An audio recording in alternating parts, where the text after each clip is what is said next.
లేరు. చాలా ట్రై చేశారు. నిన్న మా నాయకుడు కూడా మా అందరికీ ఎక్స్ప్లెయిన్ చేశారు అతను చేసిన ప్రయత్నాలు.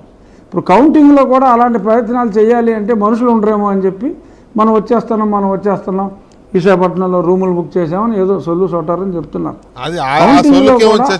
అలజడులు సృష్టించి విశాఖపట్నంలో రూములు దొరకట్లేదు, కౌంటింగ్లో కూడా అదంతా ట్రాష్, అదంతా డంబాబుస్. కానీ కౌంటింగ్లో కూడా అల్లర్లు సృష్టించడానికి అది డంబాబుస్కే.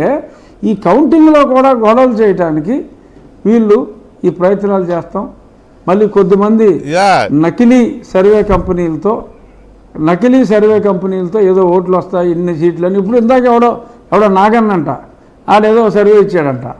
ఆ నాగన్ సర్వే ఏంట్రా అని ఎవరిని అడిగితే చెప్పారు 120 సీట్లు 130 సీట్లు ఈ ఫ్యాక్షనిస్ట్కి వస్తాయట.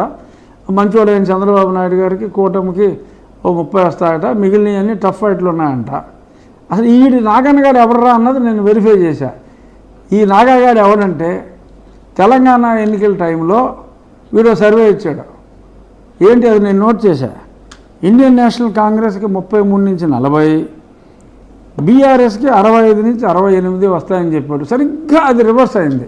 ఎగ్జాక్ట్ నెంబర్ మారలా, పార్టీలు మారినాయి.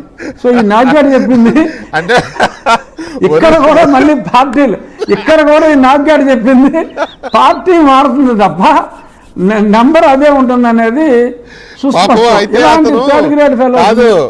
నాకు తెలుసులే కానీ నాగన్న అనే అతను నాకు తెలుసు. కానీ అతను సర్వే కరెక్టే చేసి ఉంటాడు. సరే టీఆర్ఎస్ డబ్బులు ఇచ్చారని ఆ ఫిగర్స్ ఇటు ఈ పార్టీ పేరు మార్చాడు. పార్టీ పేరు మార్చమని ఫిగర్స్ ఇచ్చి ఉంటాడు. అలాగా రైట్ ఇక్కడ రేపు ఇప్పుడు పోలింగ్ అయిపోయింది. ఎవరెవరు అంచనాలు వాళ్ళు